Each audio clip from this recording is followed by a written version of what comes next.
listening to the Career Musician Podcast with creator and host, Nomad. With 20 plus years of experience in the music industry, Nomad has done just about everything to earn a living as a career musician.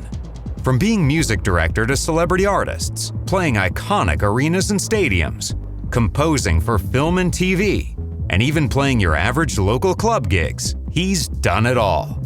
Nomad's mission is to empower musicians across the globe with strategies for a sustainable career while blasting stereotypes, and to bring you tried and true wisdom from his colleagues in this crazy business we call music.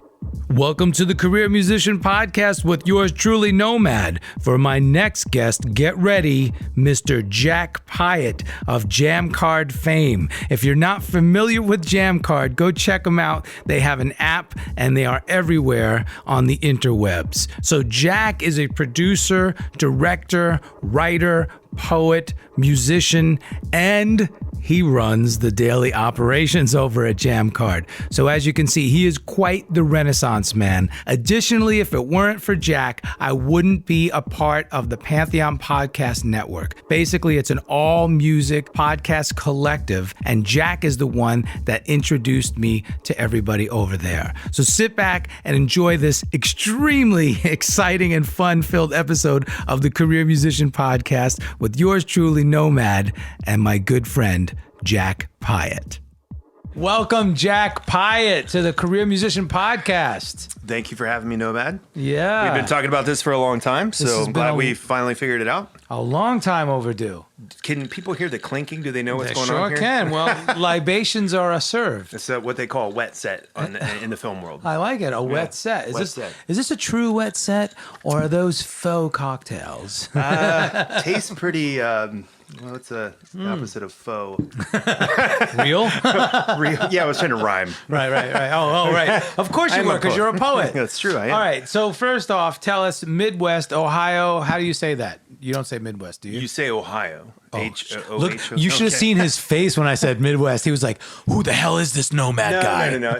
A lot of people consider Ohio the Midwest, and I understand that. But why they think that? Because it's just like from the west side of Pennsylvania all the way to Missouri, it's just like one extended cornfield, and I understand that. What they call a flyover state. But growing up in Ohio, that is not quite the case. Really, if you look at it geographically, it would be more like Northeast. If you really think about how you split up the country, a lot of times I think Northeast. It's East Coast because it's on the eastern. Yeah, there's no real coast. Not the East Coast, but I mean the Eastern time zone. So, we're Eastern time zone. So, but if you're just looking at it, as a map, it definitely not Midwest of anything. I agree. It's Northeast. It would be Northeast. It's no different than saying that Georgia is what? Southeast, right? Well, how about it's the left side of Northeast? What, stage left? They call it the motto of Ohio is the heart of it all. It's on the license plate, Really? And it's because if you looked at the nation as a body, it would be like where the heart is. Where the heart is. How cute of them to do such a thing. Neat. Whoever That's did neat. that, maybe we should write a song with that person if they're still alive. Probably not. I love it. So we're digging in. I love it. This is perfect. So I met you through Jammcard, which I want to hear about. Sure. But then, there's a lot of things we're going to hear about in this episode with you. It's like a 4-hour episode. I hope you guys are all buckled in for this. I think you need a 14-hour. So, but then I worked with you as a filmmaker. You were the filmmaker. I was the composer. But then I come to find out you're a poet. And then you tell me that you want to get together and start doing co-writing sessions for songs. So you have a big plate of things that you do. So where do we start? Tell us about the origins of Jack Piatt, the creative entity. Well, origins, they don't even start in Ohio. They start in Florida, weirdly enough, because my parents moved down there. My dad got a job in Florida. They had me in Florida and then brought me back to Ohio to raise me. So I kind of, if any Game of Thrones fans out there, I would liken it to being born in King's Landing and then raised in Winterfell. That's great. So, which was great. I loved it. All the seasons of Ohio. It's a beautiful state. A lot going on there. And I say often that I'm a boy from the corn. I was surrounded. I grew up in the country.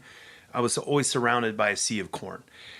And there's a lot to that. I mean, as it being a young lad, hopping over a barbed wire fence and then just making your way out into the country, whether it's the woods or the corn. I was a very creative kid, and that's freeing to be out in those fields with no amazing inhibitions. Yeah. Yeah. Well, I mean, also I was a middle child, so everyone knows all about that. They write books about being a middle child. I could write one. So, you just have your own thing, you're always doing your own thing. My grandmother was a published poet. She was an amazing woman, Virginia, who memorized all of her poetry. So I would be sitting on her front porch and she would literally just be spilling poetry to me. And I'm a poet I've written literally thousands of poems easily in my life. I may be able to recite one or two of them to you. And that's just amazing that she was able to do that. Mm-hmm. That's just the way her brain worked. She was so creative. And there's definitely some creative people in my family. My father, even though, he worked in a factory most of his life, just back in those days, in the 70s and on, you had to support your family. Yeah. You work in a factory, There's no money being a painter, but he was an amazing painter. He could paint anything. Sure. My brother and sister got that gene, and they can both paint. And draw artistic paintings. Yeah, they can not just painting a wall. No, yeah, right. Yeah. I had an uncle who's a painter, like a can of beer and rolling paint on the wall. Different. They could literally draw anything. My dad, Incredible. especially, he was amazing. And I didn't get it. Like, if you, my niece, when she was like either of my nieces when they were 4 could draw better than me now. You know what I mean? I just don't have that ability. But it just came in a different form. Yeah. My Yeah. art is different. I also love photography. I studied a lot of photography in college and just love, that to me, everything is poetry. That literally, I said literally way too many times in this podcast already. We're gonna walk. They're like, he's a writer. Poetry, not a speaker. Okay, I'm a poetry writer. started it all. It did. It stems from there. Being a little kid writing poetry, I don't even think it was my grandmother that sparked it. Like, ooh, I'm going to write a poem because my grandmother did. Mm-hmm. I just had to. It just was coming out of me. I still have the first little blue. It's kind of like a sky blue notebook that has the big spiral on it. And it's probably like a 5x7, so it's not a full-size notebook, but I still have that in a bin with all the first poems. I remember like one of them's called Dream Girl. And, I was like, here I am. I'm like, 6 or 7 writing about Dream Girl. I remember being that's cool. in 2nd grade and falling in love with a girl to the point I like cried myself to sleep one night because I was so in love. I don't even know how that works. When you're in 2nd grade, what are you doing? Right. Why are you in love? I don't even know how you can recollect that. That's incredible. Oh, dude, you have quite the memory then. Oh, I mean, the stories that, I just, especially from the past, I can go there. I'm there. Yeah. Being on a bike at 10 years old, out in the country, Grubbs Road, outside of Arcanum, Ohio, I'm there. I could be on that bike right now. Sunset coming down. You can just see the horizon. It's really amazing. So all of that built into being a young man who was just completely creative, but also read everything my dad would read. Wow. So here I am, like 7, 8 years old, going to my dad's bookshelf and literally picking out what he read and reading it and trying to. So when I was in junior high, my reading level was off the charts. I mean, my teachers were like, "What's going on here?" Wow. Because I just read everything I could get my hands on. Sure. And I think that helped me, obviously, as a writer, because the more you read, the better writer you are, And but I was just inspired by everything as a kid. I was just blown away by life, and I still am. Obviously, life punches you a lot, in between, 10 and 43. But 33 years later, I still have a bit of positivity about me. Poems are a little darker. But you're a very positive person, and you have a great positive energy about you. I definitely like that and appreciate that. Yeah, I think to me, and I don't know you that well, but we've hung out a couple times and we've created art together. Yep. And we've created drinks together and stuff, you know. But Simsies. But the thing that I get from you is a very positive, optimistic person. Yeah. You know, I tend to have the pessimistic arc in me by design a little bit more, but I'm working on that. I think it's important to have some positivity, no matter what age we are, and no matter how many punches life has given you. Yeah, no, it's true. So, you know, I commend you for your... Well, I mean, you come across as a very positive guy, too. I wouldn't spend any time with you. It's all about choosing, you know, who you want to spend your time with. But, I agree. And who you want to work with. But I love working with you, man. You make me smile. You always got a big smile on your face. Vice versa. Look, we all have the pain that life presents to us and hands to us and that we drag around with us.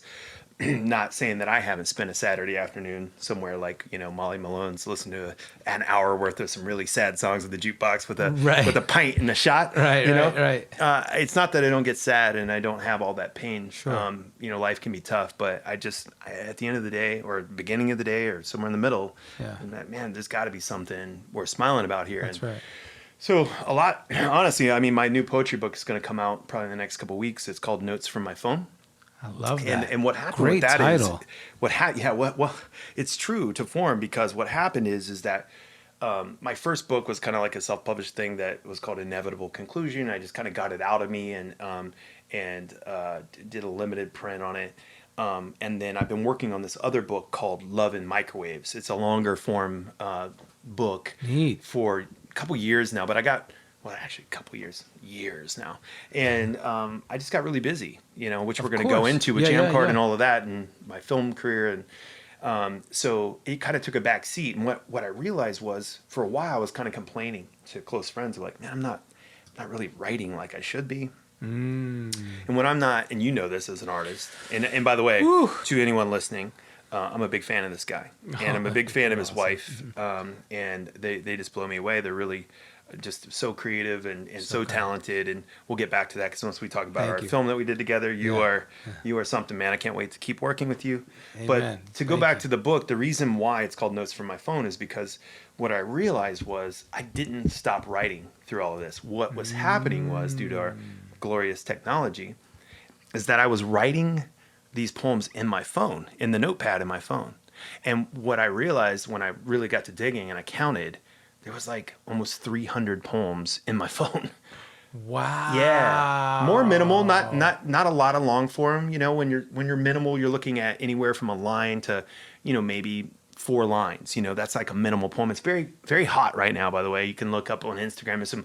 There are poets on Instagram right now with millions of followers, right? It's crazy. And they're very minimal. It's like a sentence or 2 sentences. I was catchy. not privy to this. Okay, thank you for bringing it to my attention. It's a totally thing. I'll share some with you. Okay. And there's some really amazing, fantastic poets, you know, out there using social media as their platform. Beautiful. And some of them are getting published through this, right? Wow. I was at a bookstore, I don't know, a while ago, and I realized that out of the top 20 bestsellers, 2 of the best sellers in the world were poetry books.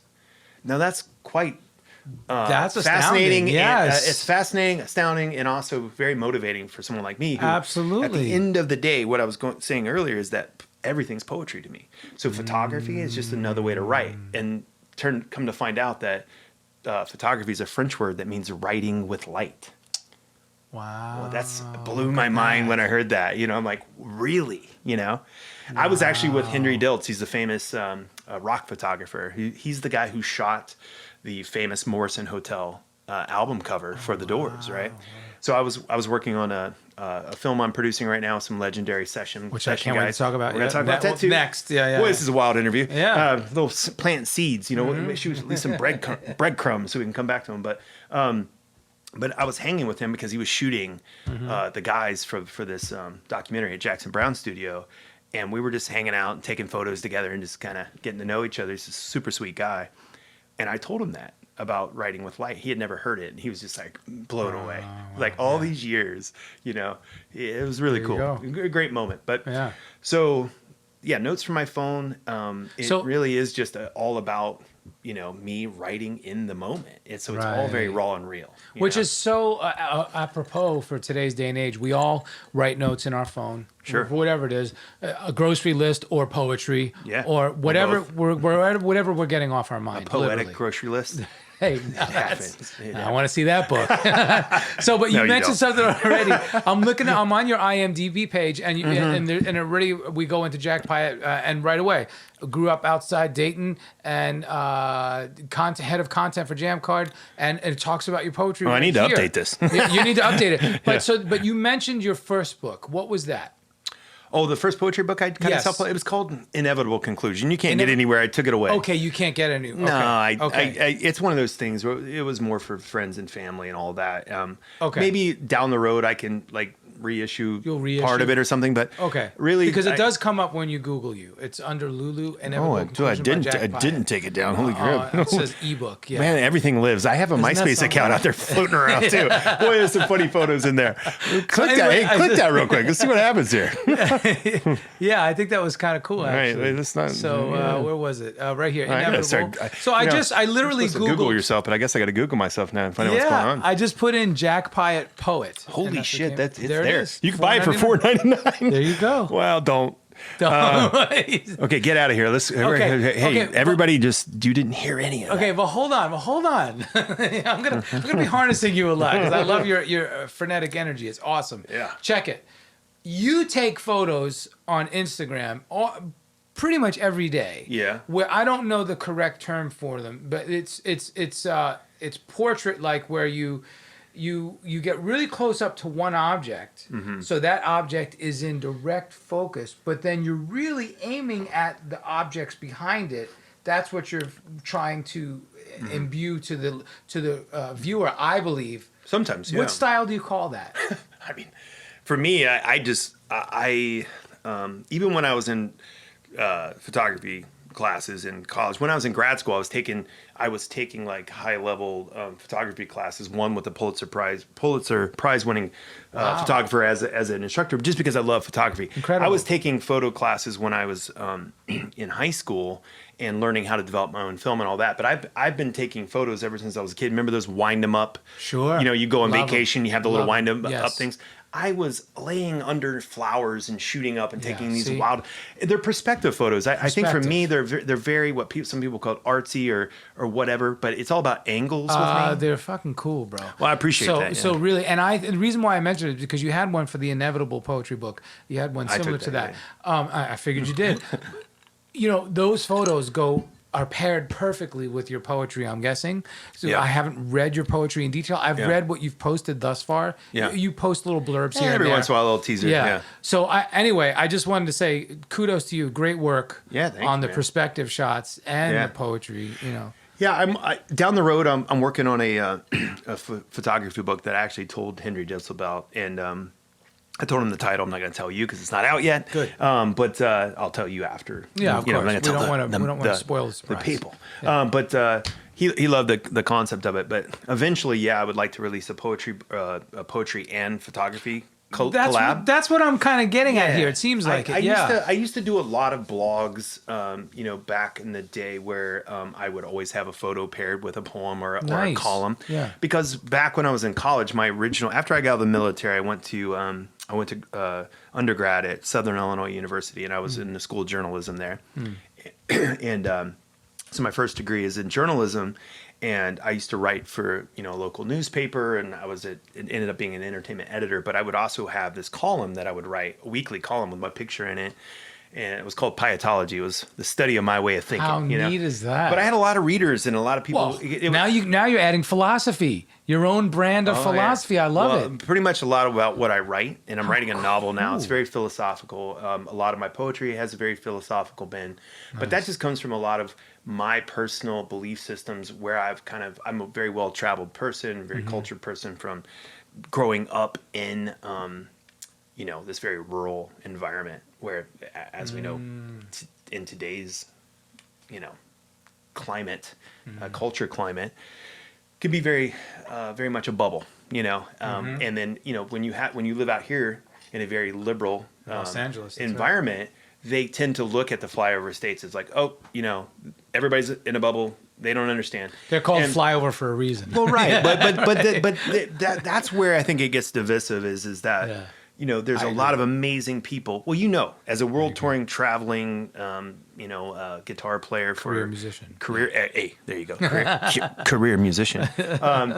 You understand. You've been to these places. You've been to where I'm from. You've played in Dayton, Ohio. Guarantee you have. Oh yeah. And even outside of Dayton, Ohio, or any of these places, and I've lived everywhere. In the military, I traveled all over, and I've been all over the world, and I've experienced a lot of things.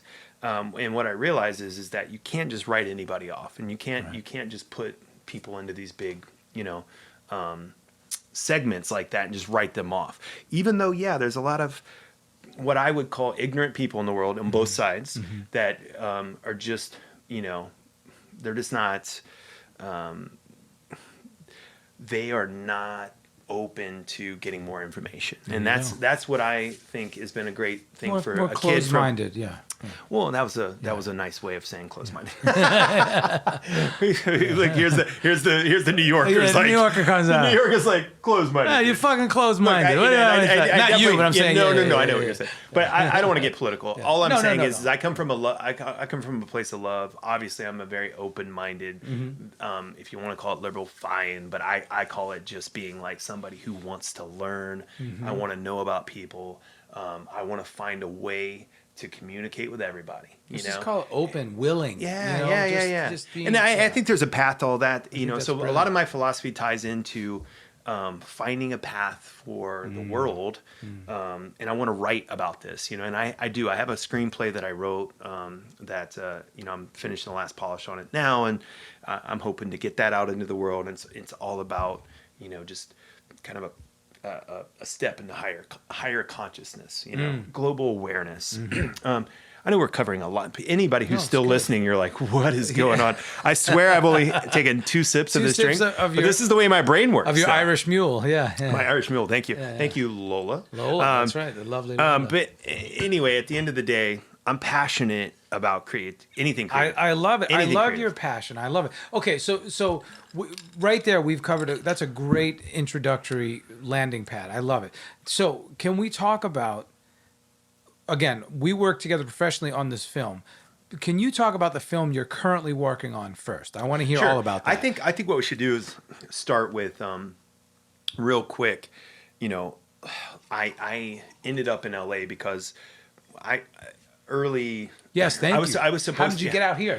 Well, there you go. Yeah. We can thread it this way: is that I was supposed to be playing college football when I graduated high school. Had a scholarship, Division II. Don't get excited. I'm not cool, and I'm not a jock either. I had long hair in high school. I was a Yeah, but you're a big dude. You have a big frame. Yeah, nice yeah. frame. I mean, I'm like 6'4". All that. You jazz. could do some damage on the field, I'm sure. Yeah, they saw an opportunity to put some meat on my bones and use me as a tackling dummy. Mm-hmm. Let's just be honest.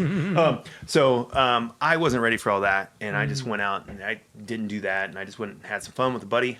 What's up, Jason? If you're still out there. And his '77 forest green Camaro. We took some road trips, but it ended up with us both joining the military. I went my path, he went his path. I was a paratrooper, did a bunch of stuff.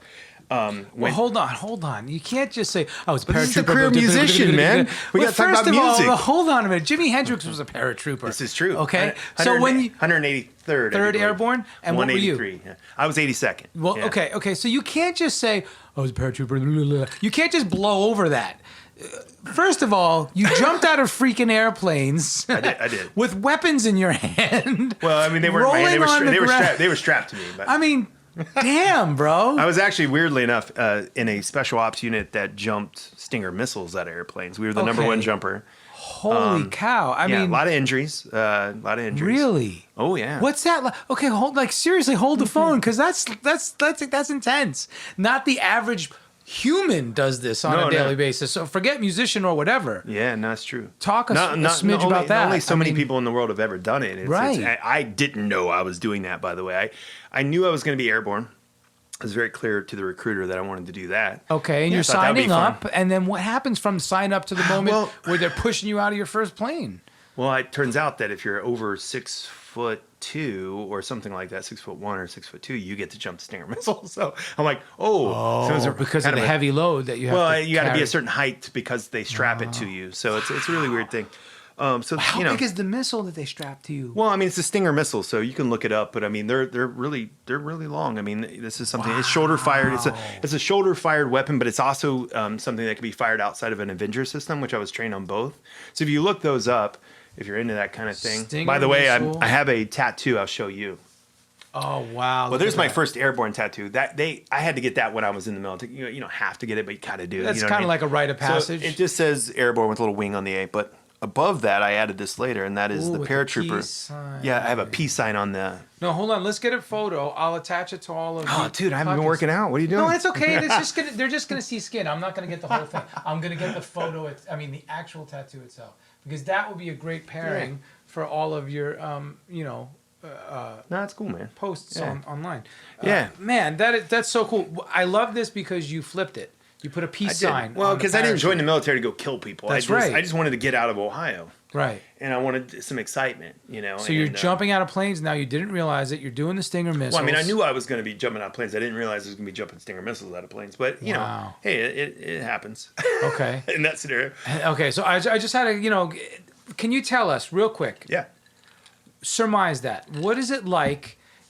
I'm going to join the military because I want adventure.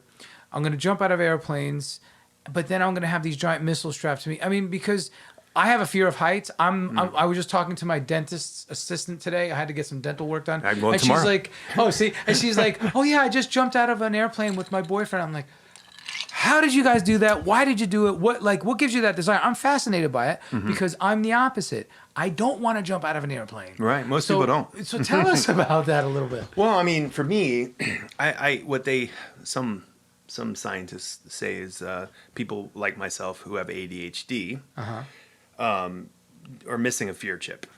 So. Well, that's pretty cool. Well, I mean, I did a lot of research on ADHD. What I realized is that this is not a new phenomenon. A lot of people will try to say, oh, this is they don't get it, they don't buy into it. But the truth is, if you really research the science of it, this goes back ancient times, and that is that there's something in the brain. It's a chemical kind of wiring, or it's a wiring. Maybe it involves some chemicals, but there's definitely about how your brain is wired, and that back in the hunter-gatherer era, the people that were out throwing the spears at the mammoths were wired differently than the people who were not. Who were home the prepping the explorers, stuff, the people who went out, Right. and were finding new territories and sailing all over the world. Obviously, not wired the same, and basically,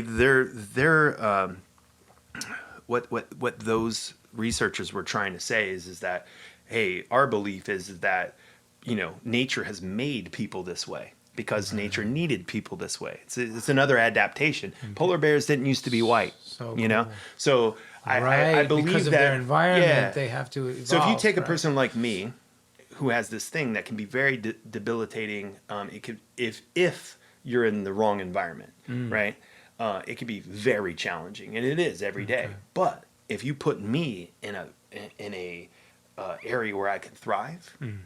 It's like a superpower. There's right? no ceiling. There's no ceiling. Yeah, you can just skyrocket. It's pretty amazing. So, pardon the pun. But. So when I was in the military, they wanted me to stay forever. They offered me everything because not only was I athletic, but I just was built for it. Right? Thank you for breaking that down for us. Yeah, Seriously. And then also when you apply that to creativity, if you put me in a room, again, there's no ceiling. No ceiling. Yeah. But the minute you put me in a 9-to-5 scenario, or you put me in a classroom environment to where it's rough. It squelches all of your creative. How I went to grad school is beyond me. You know what I mean? But okay, well, so that statement alone. See, most people would say how I jumped out of airplanes with missiles on my back is beyond me.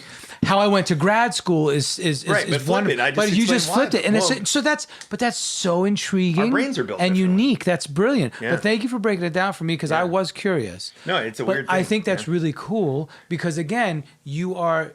Wholly unique just in that right there. And I'm sure there's, like you said, there's a percentage of people of the population that have this. Yeah, it's lower. But I'm not one of them, so of course I find it fascinating. Sure. I find myself fascinating quite often. I'm like, what is going on now, here? Jack, stop touching yourself. He's rubbing his shoulder. I'm as he actually says rubbing it. my elbow right now because I feel like there's some dry skin. I'm just teasing. But okay, sorry, I didn't mean to sidetrack you, but I really wanted to get down to the nitty gritty of that. That's really cool. All right, so you did that in the military, and we were talking about how you came out west eventually. Well, basically, you and your buddy Jason. I ended up. There's some things in between, but I ended up going to undergrad for journalism. Long story short, there was a a major in there for advertising marketing, and I ended up taking a job at the Denver Post, and I was in a very suit and tie kind of world where that's right. I'm driving into Denver every day, and I got my suit and tie on. And I'm working with the owners of companies, and I'm selling advertising, and I'm building these marketing plans and all this. You were Don Draper. Yeah, there was a time that it was in that world, Yeah. And it just hit me one day. I'm like, this is not me. This is not who I am. And if I would have stayed in that company, I would probably be, I would never have to work again. Like that was a long time ago. So wow. I mean, it was a really good gig. And I'm sure there's plenty of people, especially for this podcast, who understand what I'm saying. Of course. We're creatives. We're right. Built a certain way. That's right. And I just couldn't do it. So one day I just quit. I'll never forget that moment when I walked in and I quit. And then they brought in like every vice president. Hopefully one of those guys are listening. Hey, whatever. To try to convince you? No, they were like, feeling my forehead kind of thing. Like, what are you doing? You know what I mean? Like, you're a young man. You're like our number one recruit. What are you doing? Like, did you kill? I remember one guy jokingly was like, did you kill somebody? It was like, what? I'm like, are you asking that because you're like going to fix it? Like, what the fuck is what are you, the here? fixer? I just cussed. Johnny. By the way, shout out to Johnny. Johnny Chang. Johnny Chang. Johnny Chang is an old intern for, he's not old, he's a young guy, for Jammcard, who we will talk about Jammcard soon. He was an original intern for Jammcard, came through us through my good friend Kimmy, and now has been passed on to Nomad, and he's killing it. He's crushing it. It's good to see you, buddy.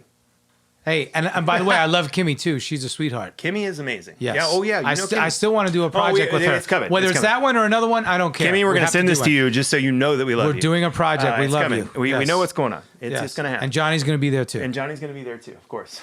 Hold on. Let me wave to Johnny to take a photo of me right quick. Okay, great.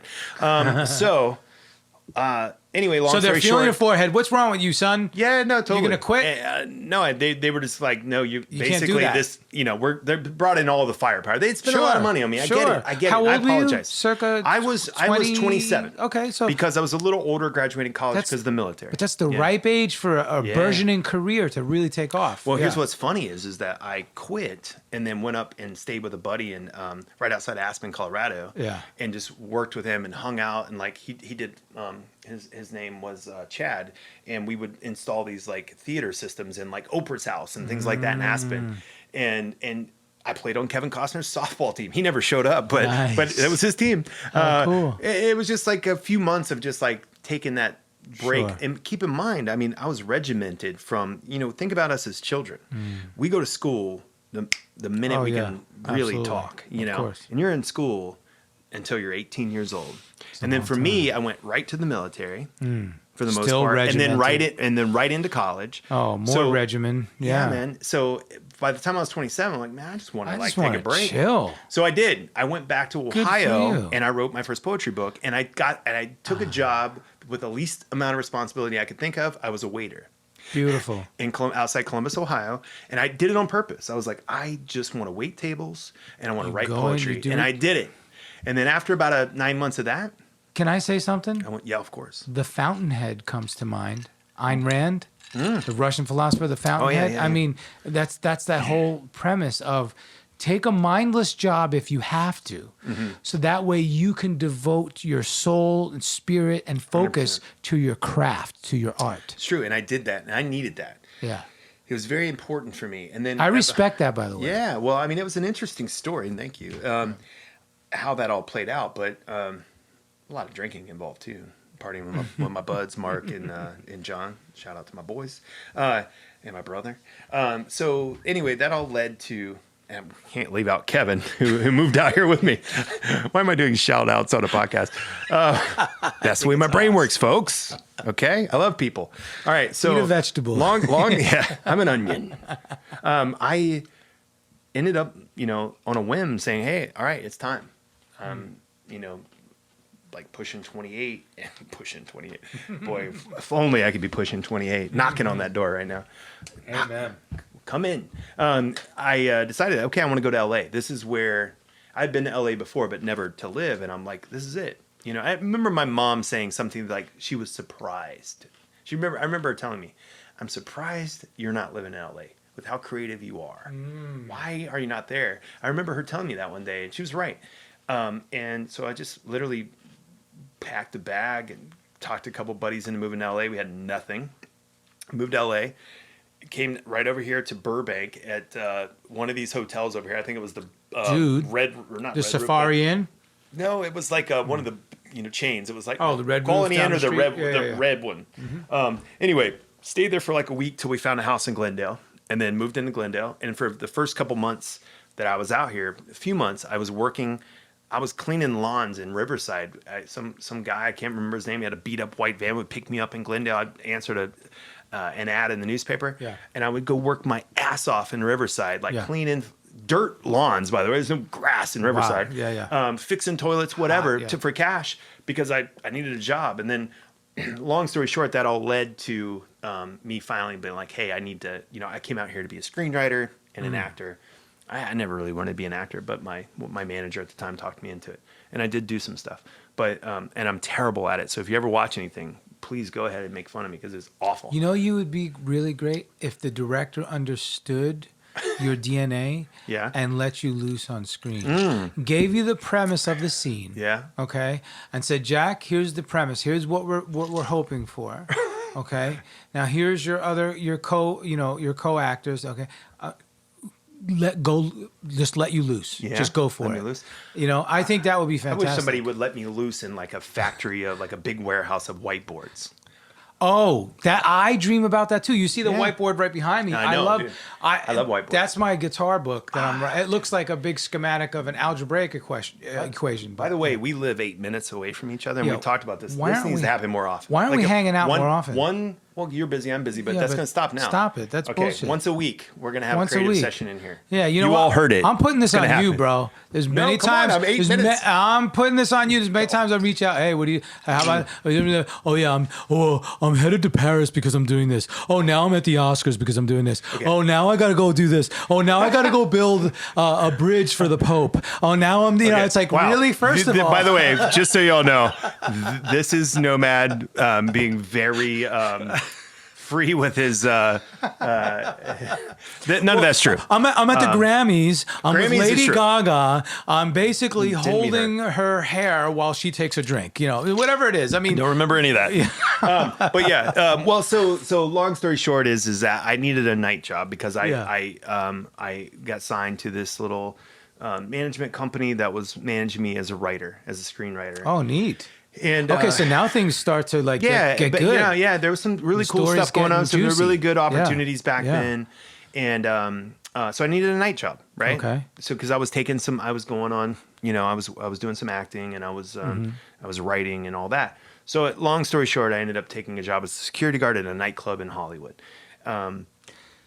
This is cool. And this is where it all happens. I mean, this is the kind of the crux of the story is that I went from, one night a week as a security guard to 2 nights a week to 5 nights a week to ended up becoming a promoter to becoming the promotions manager to eventually becoming the general manager. You're running the joint. And running the entire multifunctional facility, which was a restaurant, screening facility, and a nightclub. And it turned into be like, it just was the bridge. And from that, I met so many people, and I ended up making it to, at one point, I had 7 nights a week of live music, at least 5. I mean, there would be times where I would switch out some, kind of dance clubs into it. But we had Steve Aoki's, Tim Mack Studios, and, any given Tuesday, it's so fascinating to be like, hey, here's DJ AM on my front lounge DJ board, or whatever. And in the back, you got Steve Aoki DJing, and then Kanye West rapping off the front lounge. In the back, you could have Lady Gaga, Daft Punk, you name it. See? This stuff's happening on a weekly basis. And then Wednesday, you weren't. Wednesday nights was a R&B live, and we had some of the best and biggest R&B stars, anywhere from Eddie Murphy to Jamie Foxx to Neo, on and on and on. You name it, they came through. So you know Brian Collier. Oh yeah, but I know him through Jammcard though. Okay. And then Sunday night is how I met Elmo, the CEO of Jammcard. He ran a night called Camerata, which is the Latin for when art and music come together. Right. And it was like live painters painting to live music, and it was very eclectic, and that all broke a lot of bands like Neon Trees and Rival Sons and all Christina Perri. How cool. Anyway, all of that led to me finally getting burnt out in the Hollywood scene. I could write a book about my time running a nightclub. Oh boy. I can't wait to read that. Yeah. Oh, wow. We should down have the a line. drink. Down the line. All that. So this nightclub, this led to... It led to me leaving because I got burnt out running a nightclub, working 80, 90 hours a week and all that. And I went back to Southern Illinois and went to grad school for civic communications. I've always had a very philanthropic kind of viewpoint in my life. I've always wanted to work with, I always have worked with nonprofits, everything from Participant Media, the Save My Oceans tours. You shared that with me as well. Yeah, so I've done a lot of work in that. And so what I went to grad school for was running campaigns for nonprofits.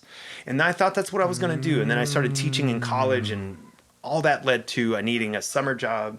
And I ended up taking a job.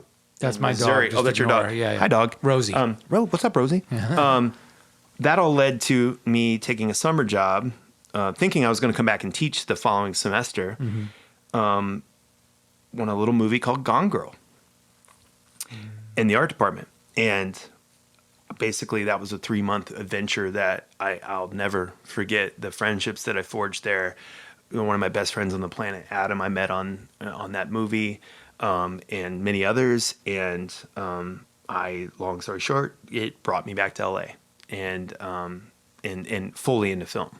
Wow. And I had already worked a lot in film at that point, but at this point I was starting to work on high level stuff like, Gone Girl and Hail Caesar with the Coen brothers and, The Interview, and things like that. So I did that, and I kind of started really working in the art department as a production designer, art director, set decorator on indie stuff. Sure. And then on the big stuff, just assisting and learning from the best of the best, like Jess Concher and David and Don Burt and people like that. Right. And so I was about to join the local 44 as a set decorator because I was on a film that flipped called Making Babies. You should check it out. It's on Amazon. It's fun. Check out my garage design for my little brewery in the garage. Essentially at this point, I was already working again with Elmo on doing some content for a little company called Jammcard, so Elmo and I, like I said, we met 12 years before at Cinespace, the nightclub. And back then I was signing his paychecks, I was his boss. I still sign my own now, but he's still the boss because I'm the director of operations. That's cool. But and you guys make a great team, by the way. No, dude, Elmo is he's hilarious. You guys literally, it's like a natural born partnership. Seriously. Talk about ADHD. Wow. And he's a drummer. One of my favorite drummers on the planet, by the way, if not my favorite drummer, if you've ever seen Elmo Lovano drum. Well, here's why, though. Because, a lot of drummers, and I've seen everybody, from Royster to Bruner to Caliuta, all of them, right? Yeah. But Elmo has something quite special that's hard to really define, and that is that he can play all these different types of genres, but there's a way it's hard to explain until you watch him do it, man. Yeah, he brings there's something quite special to it. And then many nights, him and I have been friends for 12 years. There many nights I've been in like his drum cave and just seen some special things happen there. Sure. But he's an insane drummer, and anybody who's ever seen him drum knows that. And he's drummed for some really big names. But beyond all that, he while I was in grad school, went on tour with Christina Perri, who, by the way, that all happened through our nightclub. She was coming to just as a patron. She was working at the Cafe 101 as a waitress and coming in as a patron and a friend to Cinespace. And then at some point had went to Elmo and said, hey, look, I got an opportunity to record this album. You want to help? He did. They blew up. Jar Hearts, all that. They went on tour. He was her MD and drummer for years on the road. And that really kind of kicked off, that level of career for him. And while all this is happening, he's like trying to solve this problem of the music industry. Now, here we are really talking about the career musician. Hopefully, if anyone's still listening, they're like, finally, something about music. I did not know this was a poetry podcast. Stay focused, keep going. Hey, but we're having fun. Okay. Hopefully somebody's laughing. Anyway, so he's trying to solve this problem that he's seeing, he's recognizing out on the road, Which is that, wow, this is a disjointed, very disjointed, very dysfunctional industry. Yes. By the way, coming from the film world, now working in the music industry, wow, is it dysfunctional. Thank you very much, Oh, Jack. my goodness. Hence the career musician. I agree. I couldn't agree with more. Jeez. So the shit is dysfunctional, like bad. Beyond. Yeah. It's bad. Like in the film world, of course, in any industry, there is dysfunction, right? Without a doubt. But man, I've never seen anything like it in the music world. It's bad, man. It's bad. So he's seeing this, and he's a Leo, dude. He's a Leo. You've met him, I love Elmo. He's great. Yeah, Johnny, you know Elmo. We're gonna get him on the podcast. Dude, no, we'll get Eventually. him in here. We're gonna drag him in here. I if we have to. I will schedule it and just pull him in here. I'll tell him we're going to Starbucks or something. He'll love it. And he'll be like, oh, well, here's a coffee. And a talk. whiskey. He loves talking. He doesn't drink. He's not a big drinker. He's not a drinker. Here's a coffee, and here's a microphone to talk. He likes microphones. He likes drums, and he likes coffee. So anyway, here's a guy that, and him and I, obviously both high energy dudes, Yeah. which brings in Christian, our third partner at Jammcard. The three guys who built, it goes way back now. I mean, this has been years in the making, but Christian is a Libra. Okay. If anybody's into this kind of stuff, now we're talking about, there's somebody's listening and be like, wow, now we're talking about astrology. It's okay. But we've got Elmo's a Leo. So he's a fire sign. He's a fully passionate. Boom, let's go. I'm Sagittarius. So watch out. So I'm the creative fire sign, And then you've got Christian, who is the Libra. He's just like he's very chill. He's very chill, Christian. I love that. But he's an amazing guitar player. Wonderful friend of mine. And him and I have already, we've written a really cool song together. Well, we're going to be writing more. Here to do more. Oh no, we're going to get Christian in here too. But that's a whole other story there. But long story short is that we have this company that is kind of built with a ton of energy between Elmo and I, and then Christian is a nice balance for us. And it's been the three of us just kind of building this thing out as a startup. I don't know, it's been 4 years now or something like that. It's been a while. I love it. But it all started with Elmo trying to figure out how to modernize the music industry and solve some problems for the music industry. One of which is just building a community that's actually a true community. Right. And if we've done anything at all, that's what we've done. You have done We've that. built a community, and you're in it. I concur. And you're one of our favorite members. But so essentially, just so you everybody say knows, that to all of us. no, I'm Sagittarius. I don't lie. I know the taste of my shoe better than you do, bud. So how about this? I got an idea. You're a member of Jammcard. Why don't you tell me what Jammcard is? Okay, and then I'll go from there. So the first thing, and here's the irony. I met Elmo. Can't recall off the top of my head, but I met him. We exchanged information. Brought him here to the studio, to Nomad's place here in Burbank. Oh yeah, I remember this. He sat at this very table. We had a 90-minute discussion. I didn't record it like a dummy. You've done this before, by the way. You've told me this before. I was like, what a jerk I am. You did that with Nathan East, and you ended up re-recording. And then I was like, so oh my gosh, what's my problem? So, but then this is before the career musician really took hold. But anyway, so Elmo and I connected, and because I was enamored with what he had done, I said, listen, bro, this is exactly what the musician community needs. So what I see Jammcard as, Jamplay is another company that does online lessons. But Jammcard, what I see you guys as is a camaraderie development center, if you will, or development experience, right? Yeah, okay. Yeah, you know, I think it's really cool because it is breaking down barriers of a lot of times musicians, whether it's due to insecurities or not having enough work to pay the bills or fear or whatever it might be, a lot of times they have chips on their shoulders. So they walk around like, oh,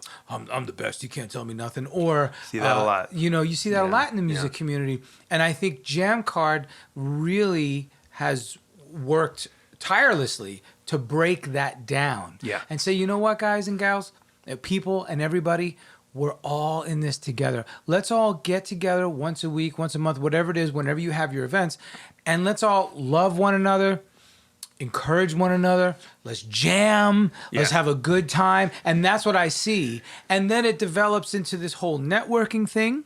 And then now, obviously, I was a little jealous because I never got to be on How I Got the Gig. What's the show? Our series, How I Got the Gig. How I Got the Gig. And I kept saying to Elmo and you a couple times, I want to be on How I Got the Gig.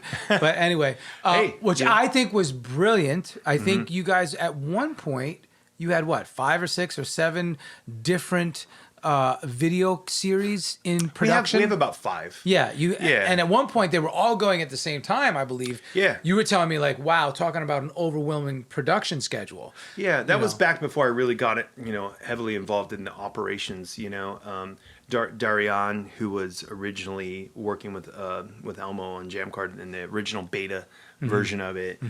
It's completely, it's not completely changed, but it's a lot different now. But she's a big part of the Jammcard family, and she had twins, and then she got busy. Well, she had already had it. She had already had a toddler, then had twins, and then since then has had another baby. So she's super busy. Yeah, so she's super busy. Yeah. She's still on our board. She's amazing. But what happened was at that time I was mostly just doing content, producing content, and I was still working in the film world. And there was a this ginger beer. There was a I'm gonna top you off. Yeah, okay. Can I? Okay, good. Yeah. Sure. There was a what, Dario? There was So there was a scenario where there was a need at a startup where it's like, hey, look, Elmo needed somebody to operationally kind of take the lead on, like, okay, we got to keep building this company. It's early stages. So we talked about it, and I told him, I said, man, I'm down to do this. I believe in what we're doing. I believe in what you're doing. Okay. And I want to do this. And I was like, look, give me a chance, and I'll do it. And so I took on, head of operations. And from that, it's, when you're a startup, man, everybody has like 10 jobs. Of course. It's like, you remember Saturday Night Live? What was the one with In Living Color, where the Jamaican said, it's like, I got 16 jobs. That's what it feels like in a startup. Yeah, I'm not only am I the head of content, the director of operations, I'm also the head of biz dev. I do everything. Johnny can attest. He's seen me at work. Yeah. But Elmo I feel like Elmo that, has, as a musician, Elmo has 10 jobs. Christian has 10 jobs. Of course. We all do what we got to do. Yeah.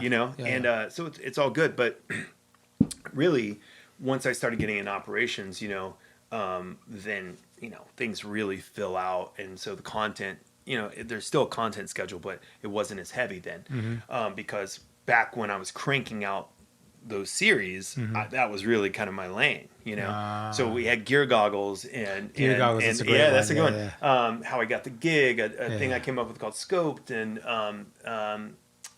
the Jam series. The Jam is killer. Yeah. But we were using content as our market. We didn't have any money, so content was our marketing arm, and it worked. And it was all, a lot of it was built around our event that you referenced, which is called the Jam. The Jam it started off, the Jam started off as this kind of like, in the circle, backline all in a circle, all the musicians facing each other, playing and just like vibing, and it's all just very collaborative, and it's not even it's live, so it's not coerced or rehearsed. It's just jam fest, right? No, it's not disingenuous. This was happening. We used to have a house up in the hills, which I've been to. Yeah. I think that was the first time. Sorry. No, that's the first time I met you guys. That was the first time. I went to one of those events. Yeah, you went to the Jam. So we were doing the Jam in this house up in the Hollywood Hills, which was also, Elmo lived there. It was our office. Yep. You know, at this point I had sold my car so I could pay my rent, and I was Ubering up to this house. Like, this is this startup story, you know? And so we're having this, like, we have like 162 to, I don't know why I said 162 people.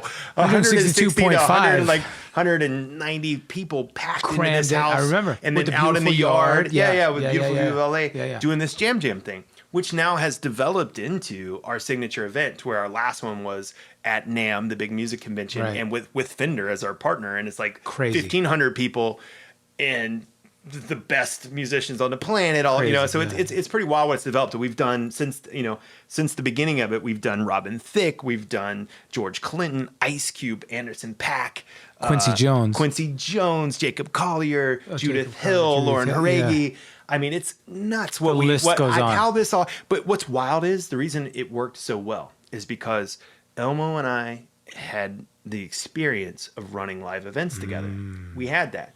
So he could go and curate and be the MD and curate the music, knowing full well he's got a GM running the event for him. It seems like you guys say the word and 30,000 people show up. It's crazy. Well, it's a lot. I mean, it's crazy. So with Christian and Elmo, you guys have magical superhero powers. Well, it's what it is like, if you ever read the book Tipping Point? Yeah, of course. Malcolm Gladwell, right? Of course, Gladwell. It's in that vein where it's like, once you've tapped into something that's real, when people get a whiff of that, it's there's no denying it. And so the reason why when we send out an invite to the Jam, within 30 minutes, not even, sometimes 5 minutes, we're at capacity. Of course. And the reason that is because what we've built is a very authentic scenario where the top players in the world, literally, including yourself, walk into that door. It's invite only. Open bar, and sorry, I love it. I hear Johnny laughing. Oh, hold on. Hey, as long as you can get the intern to laugh, you're doing okay, man. Johnny's not the intern; he's the engineer. Sorry, hey. I apologize. You came up in the world. So, hey, I have 2 words: Glenn Fiddick. Hey, I haven't even taken a sip off the second one yet. Take a sip. So, people like yourself walk in the door. You leave your ego out on the street. Have to, absolutely. And you walk in, and then you're in a room. And you chillax. There's 600 people surrounding this circle. And in that circle, you'll look, and you'll see Anderson .Paak or Flea or whoever. Greg Fillinganes. Absolutely. Watching. Chilling. Not even playing. Hanging. You know? It's an amazing, amazing thing. And it has been such an honor and humbling experience to build this company with my brothers.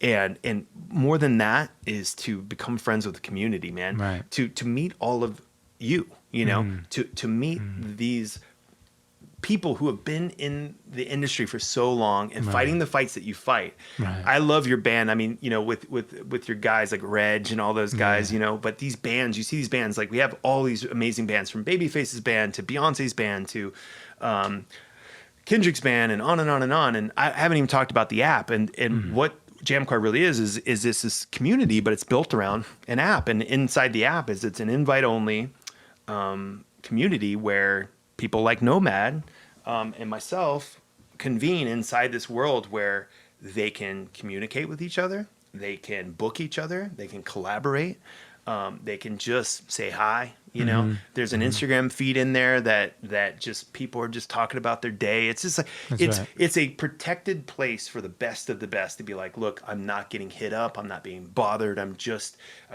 like, you know, connecting with my fellow brethren, sistren of, that's probably not a word, with Shakespeare made up words. He made up assassin and others. But that's not a plug for me being Shakespeare, but ADHD once again, not Glenn Fiddick. So in the app, you're being yourself, you're connecting. There's amazing stuff going on inside the app. But there's no also, hidden agenda.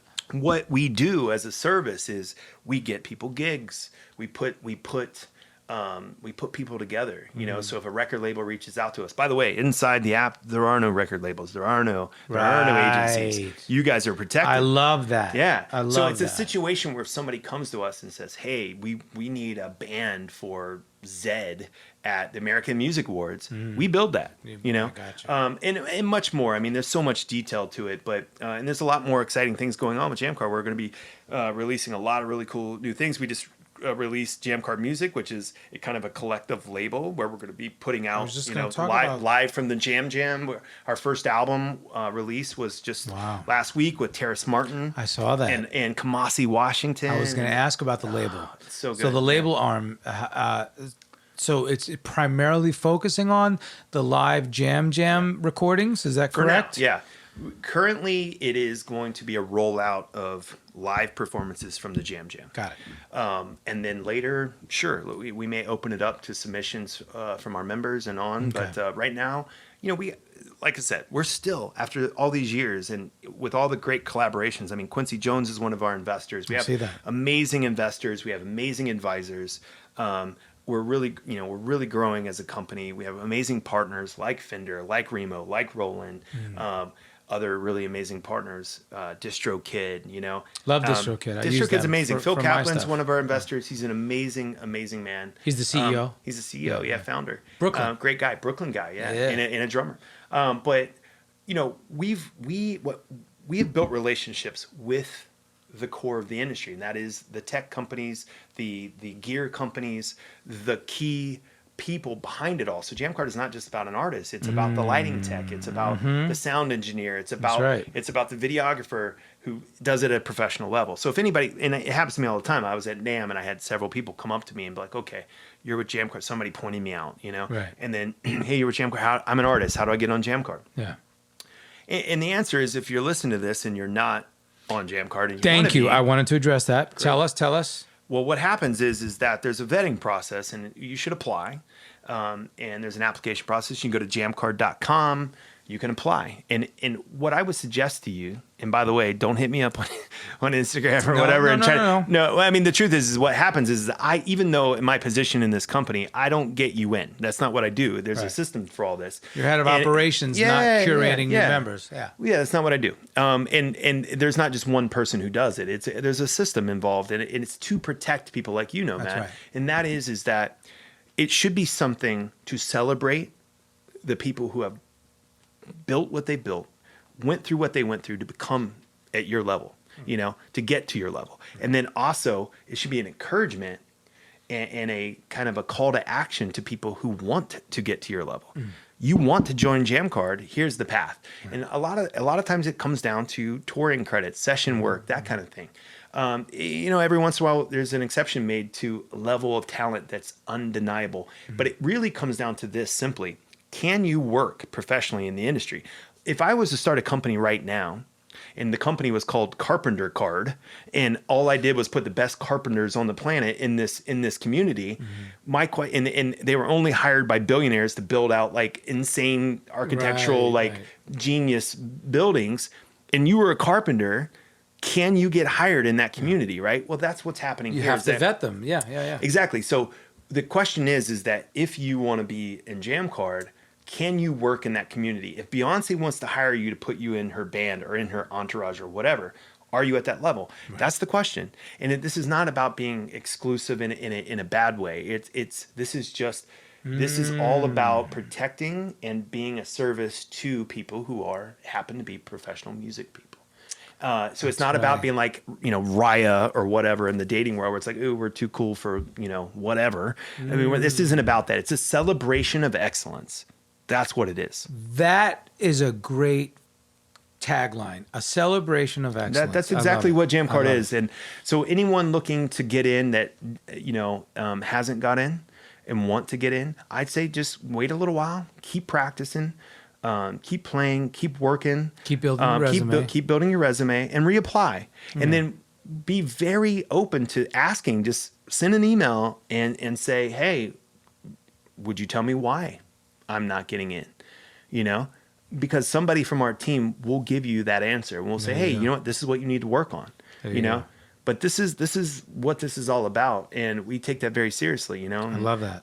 But our socials are all built for not only the fans, but it's also built for the music pro as well. It's like, so if you're watching our Instagram or you're watching our YouTube page or anything like that, you could be a fan of Nomad or Babyface or someone like that. So you're watching our socials, you're watching Kendrick's, drummer, play on one of our videos.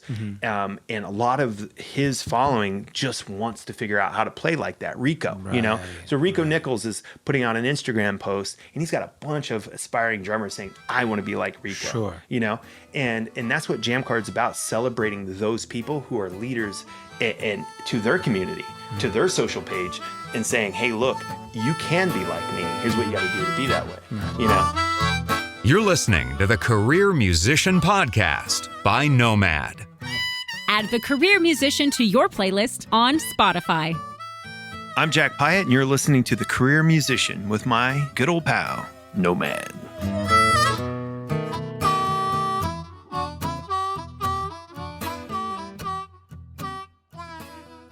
So we are very inclusive in that way. There's just a lot of things that we're up to. We care a lot about flipping the music industry on its head in a good way, and that is that there's a lot of crap going on, and we want to fix it, and we're already working on that right now. Elmo's out working right now with senators and Congress people on adapting AB5 because we know that's a I filled it out twice. The survey that you guys sent for AB5. Yeah, talk about that. And for those who don't know, AB5, basically out here in the state of California, has grouped independent contracting musicians into this lump sum of all quote unquote independent contractors. So I think they were really going after the Uber and Lyft type positions. Yeah. And they're saying if you are an independent contractor now, what happens? Well, I mean, I'm not the best person to ask all these questions, but from my limited understanding of it is that the original bill was sorry, let me get a little closer here. What's up? The original bill was written in direct connection to the Uber drivers and people in that world. Lumped in were the musicians, right? But it just doesn't fit. It doesn't fit. So it's a rooster in the hen house, and I don't know, is that a thing? Anyway, so basically, they're saying, in order to work as an independent contractor, you can no longer work on a 1099 basis. It has to be W-4, which means that all of your taxes must be taken out by the state and the employer, which now puts you in a position because the people that you work for don't want to hire you as actual staff. They want you to continue as an independent contractor. They don't want to be liable for you. They don't want to have to pay benefits and whatnot. Yeah, payroll. So what happens is a lot of the club owners who are hiring musicians are saying, you know what? So sorry, I cannot be liable for you, so therefore I cannot hire you. Yeah, it just doesn't fit. At the end of the day, I mean, everything you just said, I can't 100% verify what you said, but it sounds right.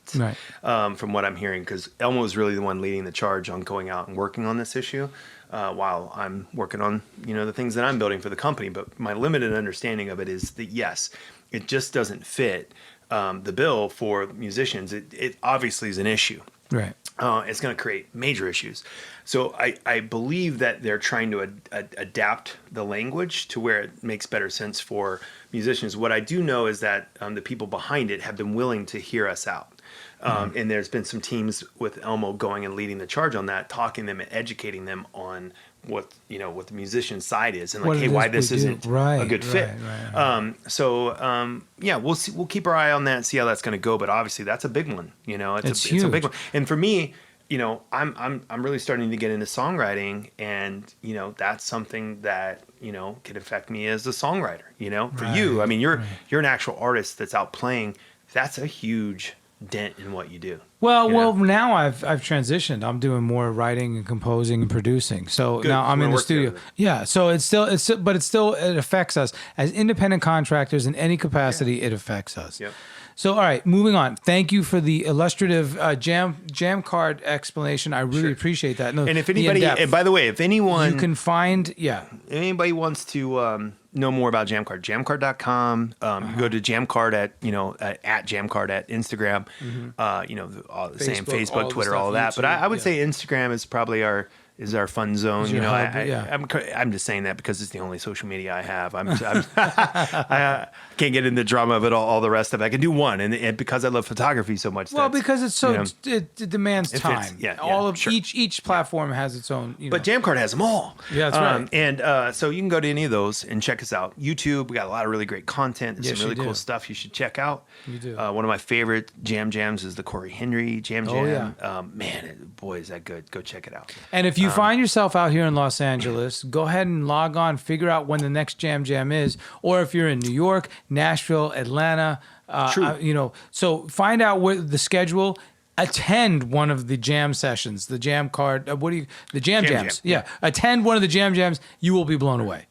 Definitely blown away, without a doubt. That's one of the things in my life that I can guarantee. I don't love that. I can't guarantee many things, but I can guarantee that. Shifting gears. So now I want to know about this film that you're producing. Well, first of all, you and I worked on a film.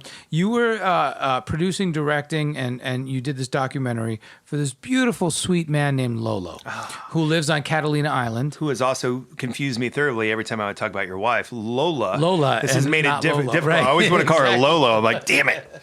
So Lolo is this awesome barber. He lives on Catalina Island out here in Los Angeles. You know, he's a barber for decades, and he's 50 plus years. Yeah, 50 plus years. He's like, I think he's 90. Is that right? He just turned 90. So he just turned 90. Yeah. So you how this all happened is that for years now I've been affiliated with Catalina Island because back when I was solely working in film, my friend Allison and I were working on a TV show called No Tomorrow. It was a CBS show. I think it got canceled after 1 year, or one season. But her and I stayed friends, and her and her husband have a... What sweethearts they are. Oh, love my God. them. They're lovely, lovely folk. By the way, I just beat them in the Oscar pool. Boom, boom. Let's go. That's 2 out of 3, baby. Parasite took me home. I was the only person, other than one other person, who had no chance of winning, to pick Parasite. Thank you. I'd like to say shout out to South Korea. And also as a filmmaker, how exciting is that to see a South Korean film be the first film to ever win Best Foreign, and now it's International Film, which is a great change. Best International Film and Best Picture, Best Director, Best Script. Jesus. And if you haven't seen the film, by the way, I have not seen it. It's amazing. Parasite? Oh, God. It's phenomenal. Check it out. And fully deserving of winning that award. Anyway, Allison and Nick do these stories. They have a company called Storybank Productions, and they tell stories about people's... A lot of times they tell a family story for them. You know, they'll go in and film it and all that. So they had a relationship with Catalina Island, which, you know, I am, as you now are, boy. Love that place. I am enamored with that island. So, I love when you post pictures, by the way. Oh, yeah, I love it, yeah. So they brought me in a long time ago to just kind of help out as a crew member on some of these kind of Ken Burnsy style docs on the museum, Catalina Island Museum, are making these historical type documentaries where they're telling the story of the island and the people affiliated with the island and who built the island. And so I worked on a couple of those, one on Doug Bombard and one on Roy Rose, as a kind of a crew member and everything, man. I was, you know, doing everything from running sound to running a camera to just kind of weighing in, you know, with some producery type, you know, sentiments. But essentially they came to me with this opportunity and said, hey, look, the next one's going to be about this guy named Lolo Saldana, who was the barber on the island for 50 plus years, but he's about to turn 90, you know, in like 6 months. This was at that time. And this guy was born on the island. Yeah. And other than being in the military and going to college, he's lived on the island for almost 90 years. And the one barber on the island. And, you know, there's like hairdressers and stuff, but this is the barber for the island. Think about that. This is the Facebook of the island. This is where you get your information. Excuse me, that's right.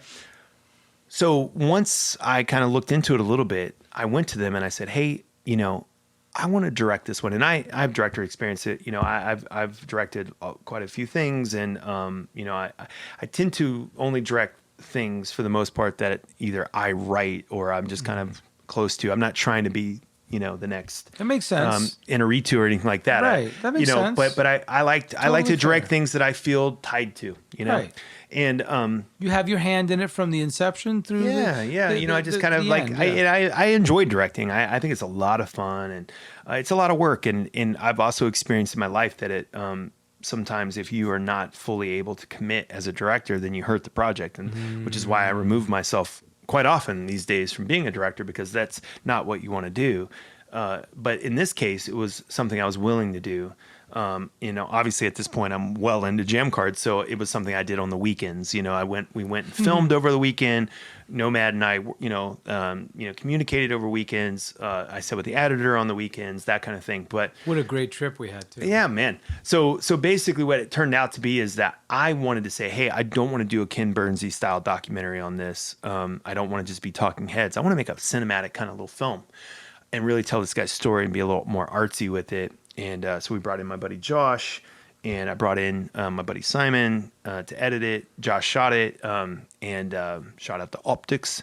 And Nomad I brought in to score the film. And man, did you, God bless you. Thank you. You, not that I'm religious. That was a blast. Doom. Nomad is now my new guy, man, when it comes to scoring films. Did he take that into his loving arms and create such an amazing little score for this film that turned out to be almost a 40-minute film? Right. And it was a contender. And then the Catalina Can you play the theme song real quick? I can't. Do it, please. He wrote the theme song for the film. Like, let's what a blast! What a blast! Yeah. Well, keep talking while I pull it up. Well, so while he's pulling this up, stall. We went, and obviously I don't have a problem talking.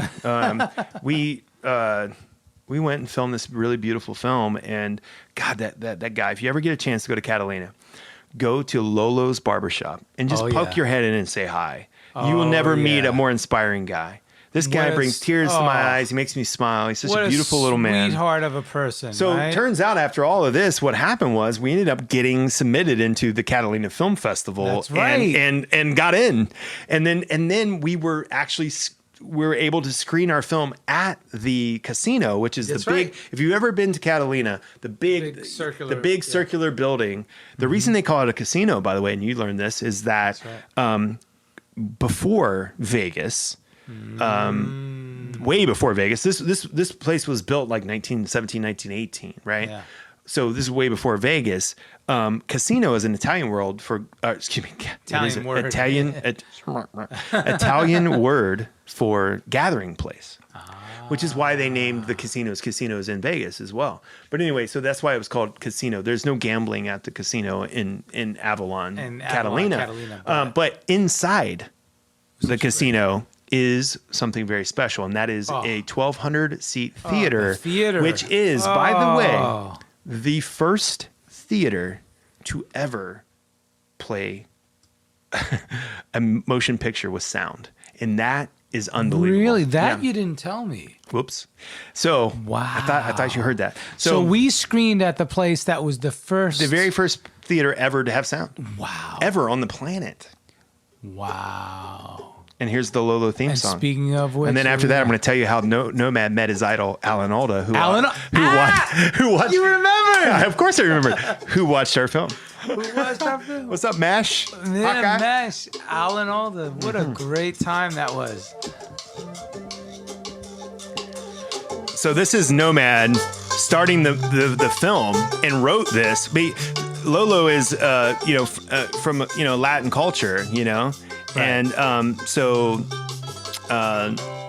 Nomad originally Lolo's family, Mexican descent. Right, so not Latin, they're Hispanic.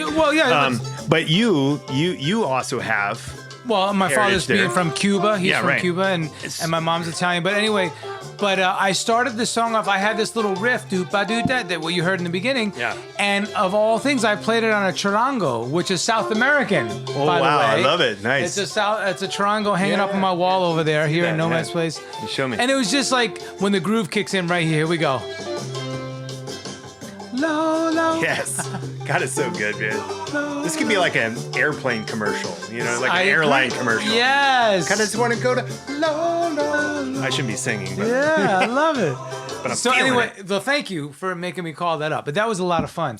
And So fun. His family, his brothers, Everything. Everybody was there on the island. His grandchildren, his children. What a good time. It was amazing, and what an experience. So Nomad and I were invited to go out to the premiere. Catalina Film Yeah. Festival, and we got to walk the red carpet together with the producers, and we got to go watch our film Yeah. in this historic theater.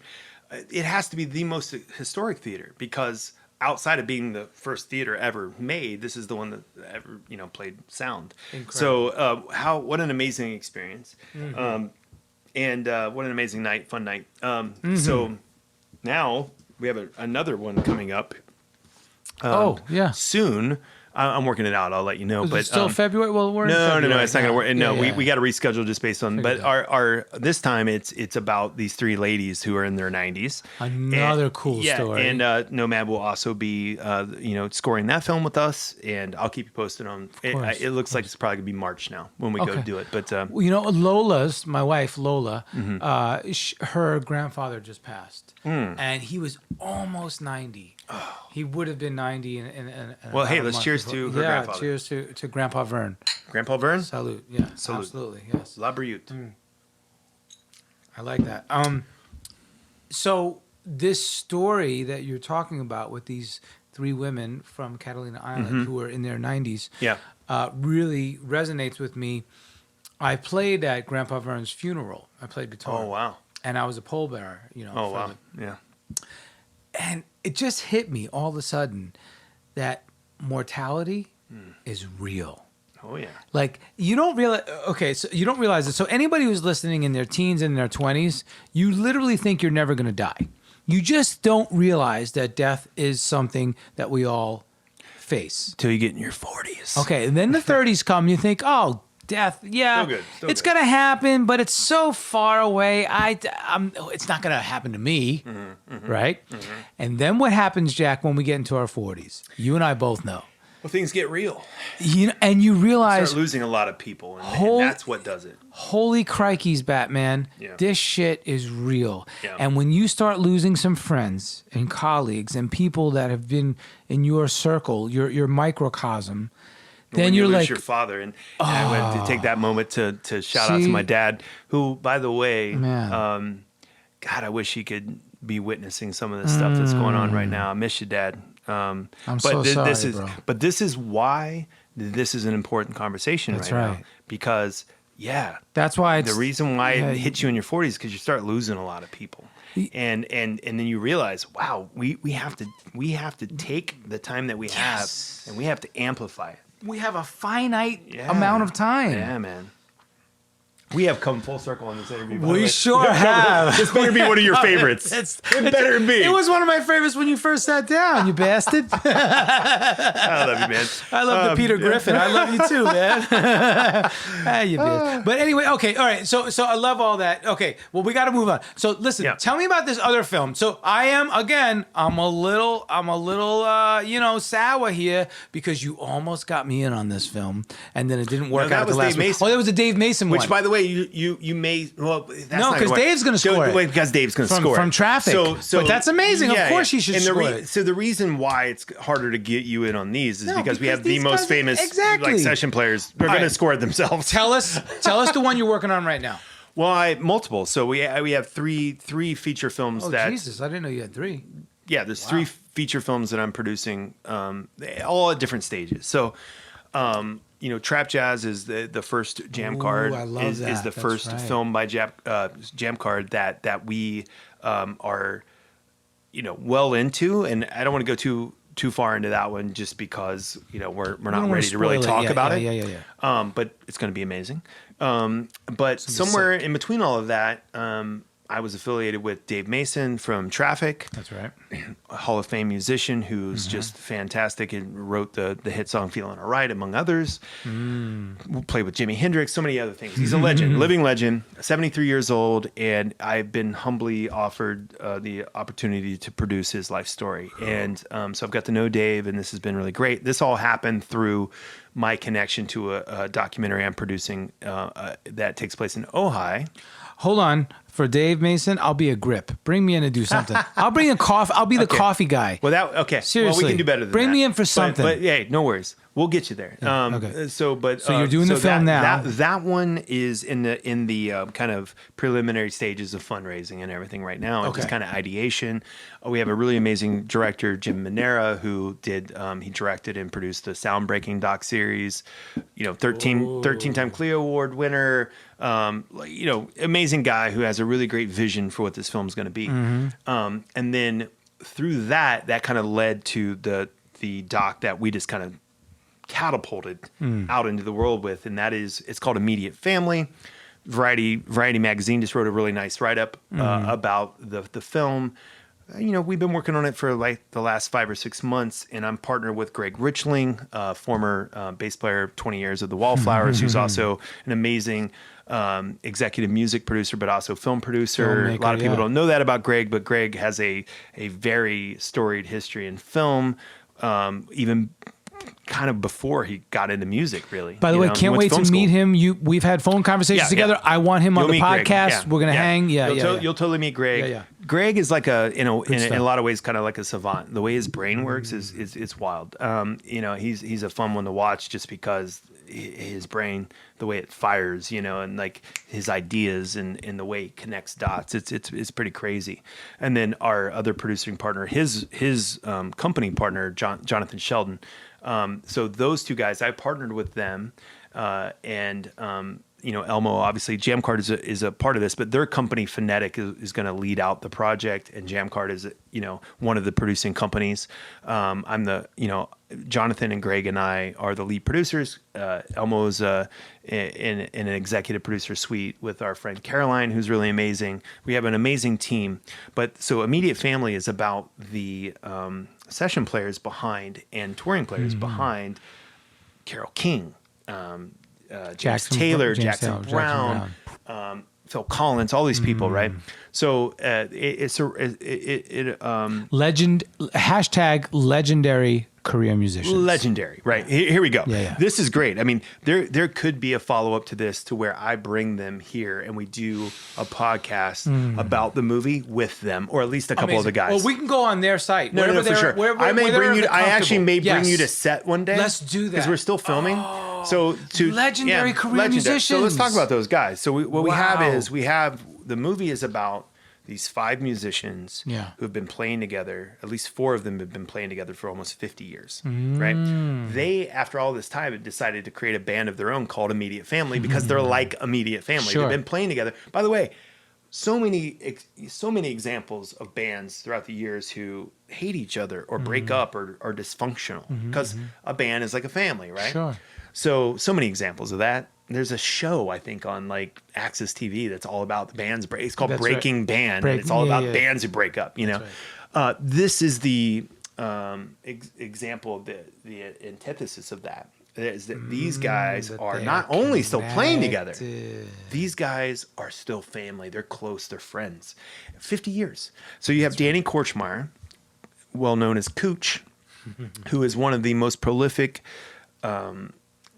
session guitarist and touring guitarist of all time. But not only was he playing in studios and on tour with James and Carol and all these other people, he was producing and writing these songs. The Don Henley album was several Don Henley albums, but this is a guy who either co-wrote or wrote songs like Dirty Laundry and All She Wants to Do Is Dance, albums like that, Into the Innocence, I was just talking to Shelly Yakis, the famous sound engineer, the other day, who's about to come on as one of our interviews. Nice. He was the engineer for End of the Innocence. What an amazing album, by the way. If you haven't heard that album, End of the Innocence. Wow. It is a phenomenal album with songs like Heart of the Matter, End of the Innocence, All She Wants to Do Is Dance. I'm pretty sure that's on that album, right? That's right. Okay. Maybe not. I'm probably going to get in trouble for that one. But this is Don Henley. Okay, here we go. Let's look at this. What are the songs here? I'm on it right now. I know I nailed 2 of them. The songs.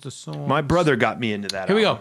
End of the Innocence. How Bad Do You Want It? I Will Not Go Quietly. New York Minute. Little guy. Okay. Oh. No, it's not on here. No, it's Heart true. of the Matter. Yeah. Heart of the Matter Well, and you said that. End of the Innocence were the two. Dirty Laundry, Dirty Laundry, and All She Wants to Do is on another album. All She Wants to Do, you said. Yeah, All She Wants to Do is Dance. Anyway, that's Danny. He's a producer extraordinaire. He's an insane guitar player and songwriter. And then you got Leland Sklar, the famous Leland Sklar. So many people know because if you don't know him by name, you would know him by visual. He's the iconic white bearded Gandalf of bass players, and one of the most, if not the most prolific bass players living or dead. Period. And you could literally look up some footage of Leland Sklar right now killing that bass. I've never seen anything remotely close to someone doing the finger work on that. The closest I've seen recently was Christian and I from Jammcard went and saw the band Jack Shit the other day at Baked Potato. And these guys, the two guys, the bass player and the drummer, the rhythm section, are Elvis Costello's guys, right? Oh my God, that bass player is no freaking joke. Stupid. I'm looking at them right now. Okay. Yeah. We'll and by the way, if you ever get a chance to see the Jack I'm Shit, attach all of this to your episode. Wow. Your episode will have all of these links. Thanks for telling everybody. But here's the thing.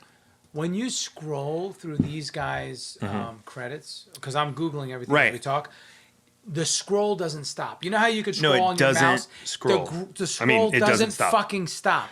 You keep scrolling and you never get to the bottom. You won't. And in our sizzle that we created when we went to Sundance and pitched the film, and we did really well in Sundance, and it's some really great. You didn't tell me about that. Yeah, we went to Sundance. You told me when you left, we went to Sundance with Danny and Waddy. Yeah. So the other guys are Waddy Waddell. It's Russ Kunkel. And then the other guy is kind of a newer guy. His name is Steve Postel. Newer to them. I mean, he's played with David Crosby and a lot of other people, but that's the immediate family. But yeah, we had a really great reception in Sundance. We have an amazing sales agent at Submarine Entertainment. They just sold, Echo in the Canyon, Linda Ronstadt, the Billie Eilish Doctor. Okay, so amazing. explain that for the people who don't know, because now we're converging, blurring the lines, so to speak, of film and music. Which are a sales agent. Just expound on that really quickly. Tell the musicians who might not be privy. And this is kind of the beautiful thing about how my life has kind of turned out, to where I've had this unique opportunity to work in the entertainment world. You sure have, man. I not only have I worked for newspapers and entertainment newspapers, and then also worked for a record label and worked in kind of band management and done that kind of thing, but I've also got to work in the live space and with booking and also the promotions of all these live shows and events and that kind of thing, and then into Jammcard, and then as a songwriter and all that. But then when you marry that to film, man, it's a wild ride, and they go so hand in hand together, because you go watch a movie right now that's not a silent film and tell me that music is not such a key component. Integral part. Absolutely. When you really talk about it right now, the Joker, for instance, Joker was nominated for, it's called Joker, I do believe. Yeah. Joker was nominated for Best Picture, right? Best Director, Best Actor. Joaquin won, right? The two Oscars they won were for Best Actor, Joaquin, which if you've watched it, you'll know why. Nobody argued. Even Leo DiCaprio was like applauding, and he had no resentment in his face, because he knew, I'm not going to beat this dude, right? That guy nailed it, And the other Oscar went to the score, because it was amazing. Will you please look her up? It was a woman. It was the first woman in 20 years to win an Oscar. Hildur, yeah. Gildor is, I think, from Lord of the Rings. Stop, Jack. Can you pronounce her last name? I guarantee you, $20. No, don't look at it. Don't look at it. No, I can't. You can't pronounce her last name. I can't pronounce it looking at it. All right. But it's okay. Yeah. Anyway. Hildur is her name. Whatever that is. Whatever. And no offense at all. She's but amazing. Well, listen. So stoked for her. But, here's the deal. That movie without that score is not that movie. No, fuck it. And Lolo in the barbershop is not Lolo in the barbershop You're without your score. But it's so kind. true though. Yeah, you're so and kind. that's the point. It's like the marriage of film and music is so important. It's and that's so why when I was saying integral. earlier, let's take it all the way back to the beginning of this podcast, and that is that everything is poetry to me. It is everything: music, photography, writing, all of it. Right? Film. It's all poetry. It all dances together, man.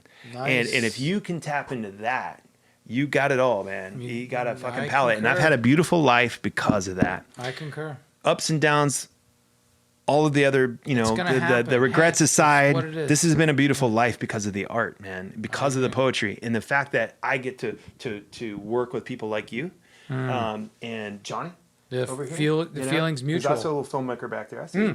No, I already got Johnny working on guitar clinics for me. When I do my guitar clinics, he's going to come and shoot. That's my guy. Yeah. I knew that the minute I talked to that kid, I knew. So, I'm saying this now because I know Johnny's going to be accepting an award, probably an Academy Award, probably like maybe 6. No, I'll give him like 6. So I'm not saying you have to say anything about me on stage, but probably. But you better, motherfucker. Probably should be like Jack. I'd like to thank Jack. I'm kidding. I'd like to thank Jack Piatt. And by the way, Nomad. Yeah. Well, I'd like to thank Elmo Lovano, Jack Piatt, Elmo Lovano. He doesn't hey, no offense to Elmo, but Jack brought first. Okay. Jack brought you in, buddy. It was an Elmo. All right, we got to wrap this up because I have some questions for you. Forever. Can I do rapid fire questions? Mm-hmm. You ready? Let's go. Drum roll, please. 1, 2, 3. Favorite food? Quick, rapid fire. Anything. Favorite libation? Drink. Whiskey.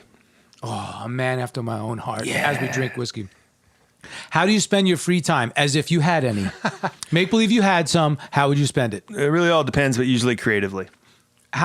What activities do you enjoy on long flights? You got to fly to London. What the hell are you going to do on the flight? Besides sleep. I was going to say, if I could sleep, that would be the one. Yeah. Reading or watching something. Okay. Maybe writing. I write a lot of poetry on flights, actually. I wrote some really good poems on the way to Sundance, actually. There you go. Yeah.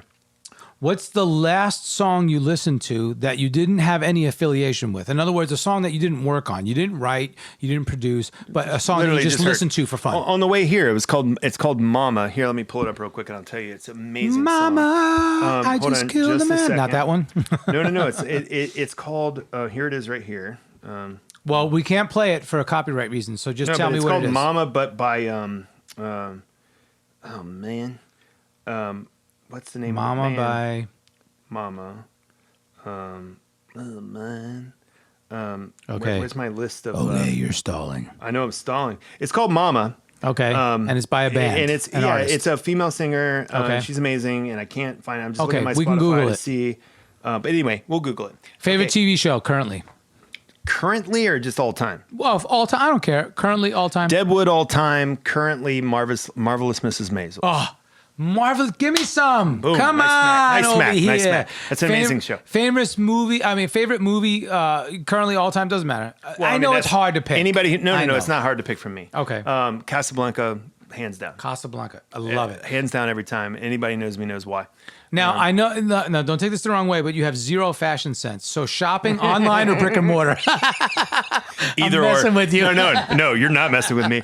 And by the way, because I don't get two you-know-whats, I either or, man, whatever works. Typically brick and mortar only because I'm oblong in my body. I'm a tall, lanky dude. You're a big frame dude. And so if I don't try shit on, if I buy stuff online, it bites me. So. Good now, question. you've had many amazing collaborations already, but if you had one dream collaboration, what would it be, dead or alive? Your boy, man, Babyface. Oh. You know he's my hero, man. Interesting. No, I mean, look, that I like guy, it. your guy, Babyface, man, is he's a hero to me in so many levels, man. Now, and I would love to do something with him. I'd love to write a song with Babyface. I still want that to go down. Now, I'm not in his band anymore. I'm no longer his music director, but I still think that perhaps we can do that documentary with him. Yeah, I think that would be amazing. We'll circle back on that, but hopefully, fingers crossed. To your question, I would love to. I'd love to sit down, spend a half a day with him, and write a song, man. That's not that day, cool. We went to his house and we spent like 3 hours. 4 hours there. It was like with Kimmy. Him and I. It was like two guys geeking out on each other because of we're both from we grew up, by the way, him and I told him this, 50 minutes from each other. Isn't that crazy? in the like Indianapolis, me outside Dayton, Ohio, 10 minutes from Indiana. But him and I, the light in his eyes when we were talking about how being in junior high and how he told me how one girl launched 1,000 songs.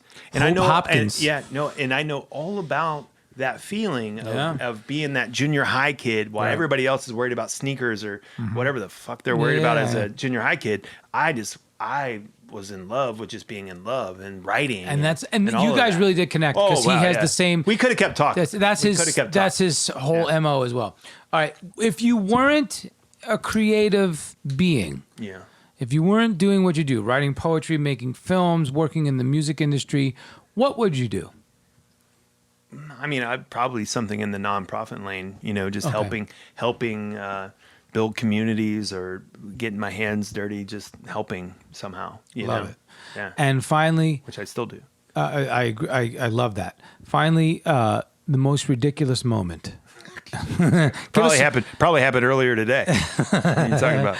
Give us a ridiculous scenario. A ridiculous moment? Funny, crazy, silly. I mean, I got memorable. Okay, I'll tell you what. I'll give you this. I'm not going to go into the whole story because we don't have time, and I don't want to. I'd like to just leave a cliffhanger here. But I got tasered. I got tasered at Frank Sinatra's house in Palm Springs. Enough said. Outside of Coachella. That's amazing. Tasered at Frank Sinatra's house in Palm Springs, outside of Coachella. Top that. By the way, it was because my buddy was throwing people in the pool. I just tried to stick up for him. I didn't do anything. I didn't do anything bad, but yeah, I did. Jack, you have been perhaps the most exciting guest on the Career Musician Podcast thus far. Give me some. All right. Woo, another good slapper. Good smack. Good smack. Yeah, bro. And we got what? We got some Lolo to go out. It was a great intro for the movie. It's a great outro. It was outro too, wasn't it? Yeah, that's right. Yeah. Well, it could be outro for our podcast. I appreciate you, man.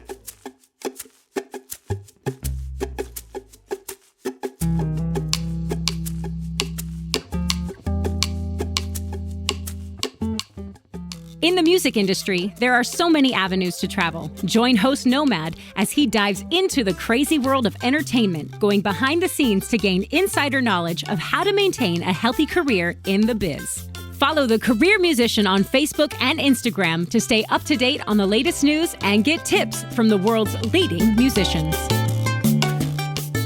The goal of the Career Musician Podcast is to provide valuable insight aimed at supporting working musicians. Please show your support by listening, downloading, subscribing, sharing, liking, and leaving a review.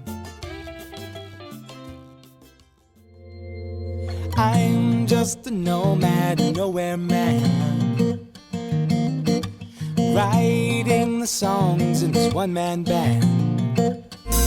A nomad, yeah. I'm a nomad, yeah.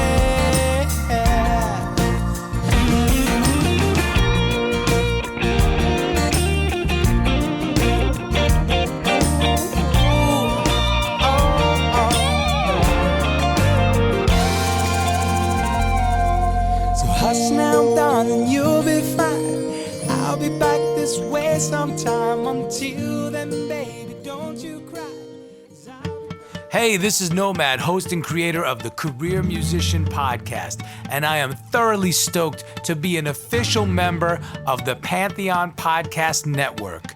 Pantheon Podcast Network is the first of its kind as an all-music-based podcast collective. Please be sure to check us out at pantheonpodcast.com for more info.